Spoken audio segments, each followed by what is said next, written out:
नमस्कार मित्रांनो, आपल्या श्रीवाणी या चॅनलवर आपले मनापासून स्वागत आहे. एक घनदाट जंगल होते. तिथे चिकू नावाचा एक चिमुकला काजवा राहत होता. चिकू खूपच शांत आणि साध्या स्वभावाचा होता. तो नेहमीच सर्वांच्या मदतीसाठी तत्पर असायचा. परंतु त्याला या गोष्टीचे खूप दुःख होते की तो इतर पक्ष्यांप्रमाणे उंच उडू शकत नाही आणि कोकिळेसारखे गोड गाऊ शकत नाही. एका रात्री जंगलात दाट धुके पसरले. चंद्राचा प्रकाशही नाहीसा झाला. अशा परिस्थितीत जंगलातील सर्व प्राणी रस्ता हरवले.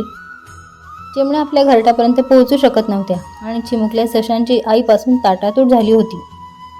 बाजूला भीती आणि शांततेचे वातावरण होते. प्राणी ओरडत होते. तेव्हा चिकूच्या मनात विचार आला, मी छोटा आहे तर काय झाले, माझ्याकडे माझा प्रकाश तर आहे.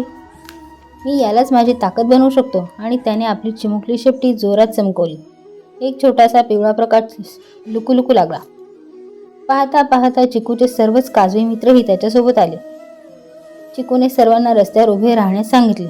शेकडो काजव्यांनी मिळून एक चमकणारा रस्ता तयार केला. जंगलातील सर्व त्रस्त प्राण्यांचा जीव भांड्यात पडला.